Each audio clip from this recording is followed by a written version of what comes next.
Parliament సభ్యురాలుగా నేను ప్రాతినిధ్యం వహిస్తున్నటువంటి సందర్భంలో విశాఖపట్నాన్ని విశాలపట్నంగా చేయాలనేటువంటి సంకల్ప లక్ష్యం ఏదైతే ఉందో దానికోసం నిరంతరం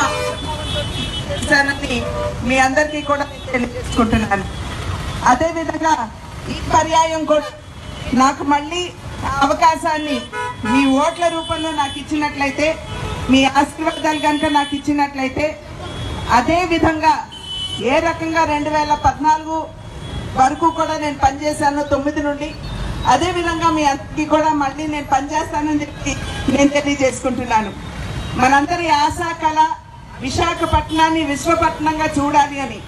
కనుక విశ్వపట్నంగా చూడాలి అని కనుక మనం భావించినట్లయితే అపరిష్కృతంగా ఉన్నటువంటి అనేక సమస్యల్ని పరిష్కారం చేసుకోవాల్సినటువంటి అవసరం ఉన్నది అని చెప్పి మీరందరూ కూడా గుర్తించాలి. అదేవిధంగా గడిచిన 5 సంవత్సరాల కాలంలో కేంద్రంలో భారతీయ జనతా పార్టీ నాయకత్వంలో ఉన్నటువంటి ఎన్డీఏ ప్రభుత్వం ఏదైతే ఉందో ఏ రకమైనటువంటి సమర్థవంతమైనటువంటి పాలనని, అవినీతి రహిత పాలనని మీకు అందించిందో నేను కొత్తగా వివరించి చెప్పాల్సినటువంటి అవసరం ఉన్నది అని చెప్పి నేను భావించడం లేదు.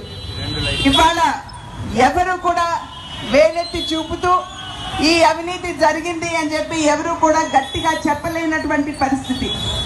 ఇవాళ భారతదేశాన్ని ఆవిర్భవిస్తున్నటువంటి ఒక గొప్ప ఆర్థిక శక్తిగా మనం భావిస్తున్నటువంటి సందర్భంలో మనకి ఒక అవినీతి రహిత పాలనని అందించేటువంటి, అదేవిధంగా ఒక సమర్థవంతమైనటువంటి పాలనని అందించేటువంటి, అదేవిధంగా దృఢమైన నిర్ణయాలను తీసుకోగలిగినటువంటి పాలనని